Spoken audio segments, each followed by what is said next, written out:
আজকে শুটকি মাছ দিয়ে লাউ পাতার ঝোল রান্না করে দেখাবো। এর জন্য প্রথমে শুটকি মাছগুলো কেটে নিচ্ছি। এখানে আমি ছুরি শুটকি নিয়েছি, চাইলে যে কোনো শুটকি মাছ দিয়ে এই লাউ পাতার ঝোল রান্না করা যাবে। শুটকি মাছ কেটে নেওয়া হয়ে গেলে ফুটন্ত গরম পানিতে দিয়ে দিচ্ছি এবং সাথে সাথে নামে ভালোভাবে ধুয়ে নিচ্ছি। শুটকি মাছ গরম পানিতে বেশিক্ষণ রাখা যাবে না, এতে করে সিদ্ধ হয়ে শুটকি মাছগুলো ভেঙে যাবে। এখন একটা কড়াইয়ে দিয়ে দিচ্ছি তেল, সাথে দিয়ে দিচ্ছি একটা পেঁয়াজ কুচি আর একটা বড় সাইজের দেশি রসুন কুচি। পেঁয়াজ এবং রসুন কুচি ভেজে নিচ্ছি। ভাজা হয়ে গেলে দিয়ে দিচ্ছি অল্প একটু পানি, দিয়ে দিচ্ছি কাঁচামরিচ। এখানে আমি 10-15টার মতো কাঁচামরিচ মাঝখান থেকে ফালি করে নিয়েছি আর দিয়ে দিচ্ছি ধুয়ে রাখা শুটকি মাছ, 1 চা চামচ লবণ আর 1 চিমটি হলুদ গুঁড়া। হলুদ গুঁড়া না দিলেও চলবে। এখন সবগুলো ভালোভাবে নেড়ে মিশিয়ে ঢাকনা দিয়ে ঢেকে কিছুক্ষণ রান্না করে নিচ্ছি। বেশ কিছুক্ষণ রান্না করার পর পানিটা পুরোটাই টেনে গিয়েছে। এখন এই শুটকি মাছগুলোকে ভালোভাবে কষিয়ে নিচ্ছি।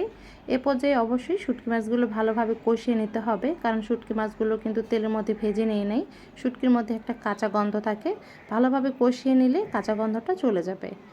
তো কষিয়ে নেওয়া হয়ে গেলে দিয়ে দিচ্ছি লাউ পাতা। লাউ পাতাগুলোকে ছোট ছোট করে কেটে ভালোভাবে ধুয়ে পানিটা ঝরিয়ে নিয়েছি।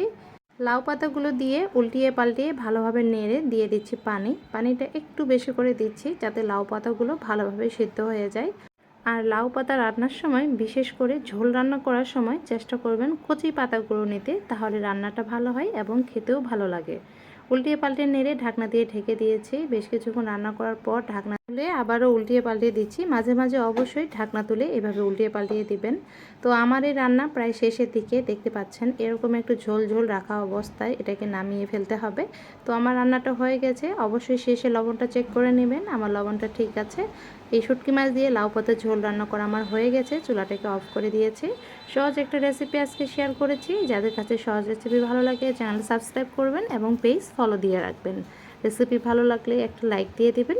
যারা এতক্ষণ সাথে ছিলেন সবাইকে ধন্যবাদ জানিয়ে আজকে এখানে বিদায় নিচ্ছি। আল্লাহ হাফেজ।